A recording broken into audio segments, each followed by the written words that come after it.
The real Michael Jackson nobody talks about. Before the fame, before Thriller, before the moonwalk, Michael Jackson was a child terrified of disappointing his father.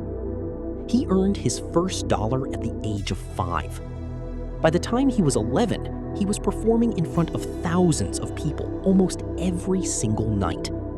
By 13, he had released 5 hit singles and had never once experienced a normal childhood. The world thought it understood Michael Jackson. The sequined glove, the moonwalk, the screaming fans, the controversies, the headlines. But behind all of that was a person most people never truly took the time to understand. Because long before he became the most famous entertainer on earth, Michael Jackson was simply a frightened little boy from Gary, Indiana, trying desperately to be loved. This is the real story of Michael Jackson, and it starts long before the fame. Gary, Indiana, 1958. A steel town in the American Midwest, where the air smelled of factories and smoke, and the streets were filled with working-class families trying to survive another week. This was not Hollywood. There were no mansions, no limousines, no signs that the most famous entertainer in history would come from this place. But inside a tiny 2-bedroom house on Jackson Street, everything was about to change. On August 29, 1958, Michael Joseph Jackson was born into a family of 9 children. The house was small, the family was poor, and privacy barely existed. Several children often shared the same rooms. Noise was constant. Life moved fast. Discipline moved faster. At the center of the household was Joseph Jackson, Michael's father. A man remembered in 2 completely different ways, depending on who was telling the story. To some people, Joe Jackson was the ambitious father who transformed his children into global superstars. The group performed anywhere they could find an audience. Talent shows, small clubs, local theaters, nightclubs filled with adults drinking late into the night. Places most children should never have been. But Michael Jackson was not living a normal childhood. While other children were sleeping before school, Michael was standing under hot stage lights, performing for strangers. And slowly, audiences began realizing they were witnessing something extraordinary. The crowds grew larger. The reactions became louder. People could not believe the voice coming out of such a small child. And perhaps even more shocking was the confidence. Michael moved across stages with the instincts of a seasoned professional. He smiled on cue, he danced perfectly, he hit every note. But behind the performance was still a child under enormous pressure. Because by this point, music was no longer just a family passion. It had become the family's escape from poverty. Everything depended on success. And eventually, success arrived. In 1968, the Jackson 5 signed with Motown after a legendary audition that music history still talks about decades later. Motown was more than a record label. It was a machine designed to create stars.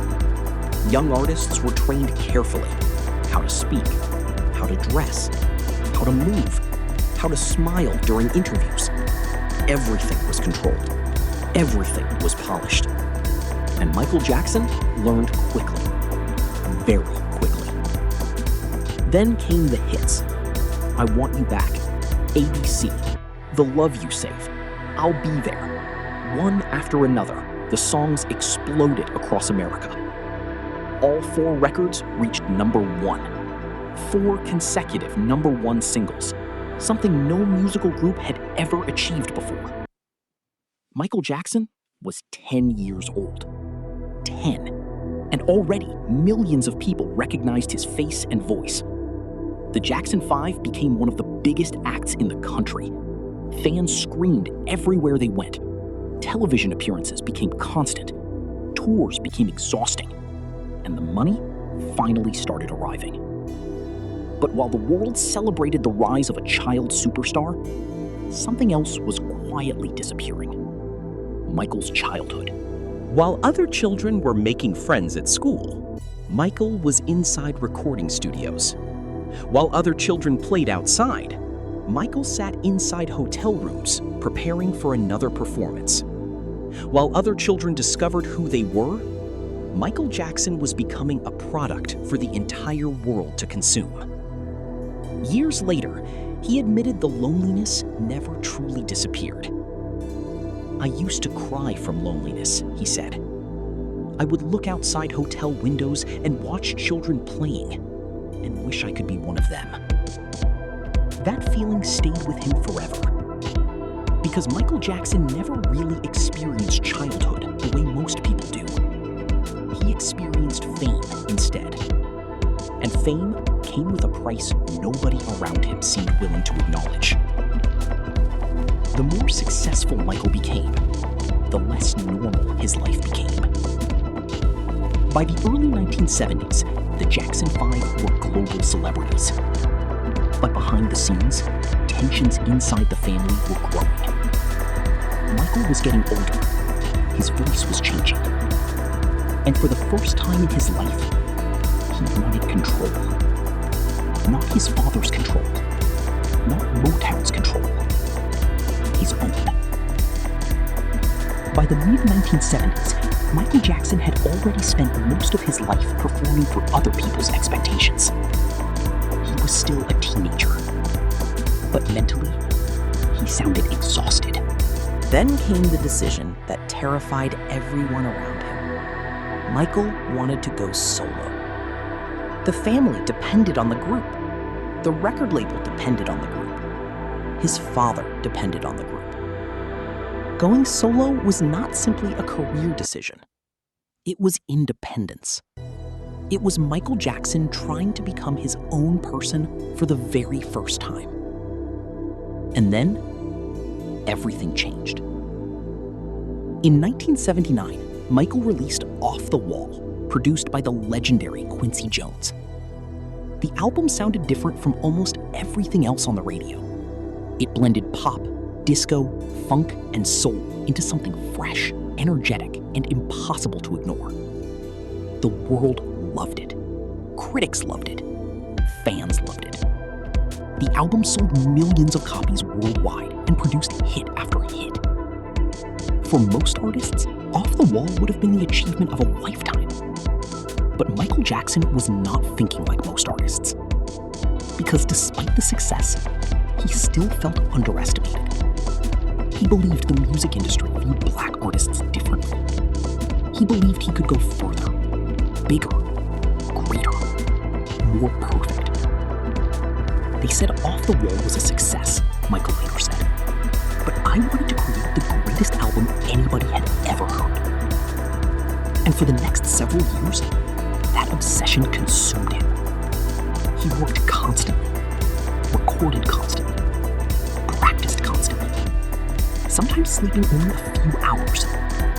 Because Michael Jackson was no longer chasing fame. He was chasing immortality.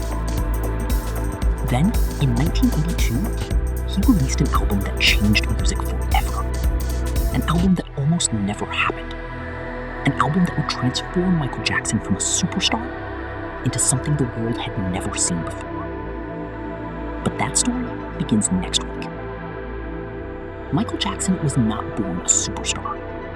He was shaped into one by pressure.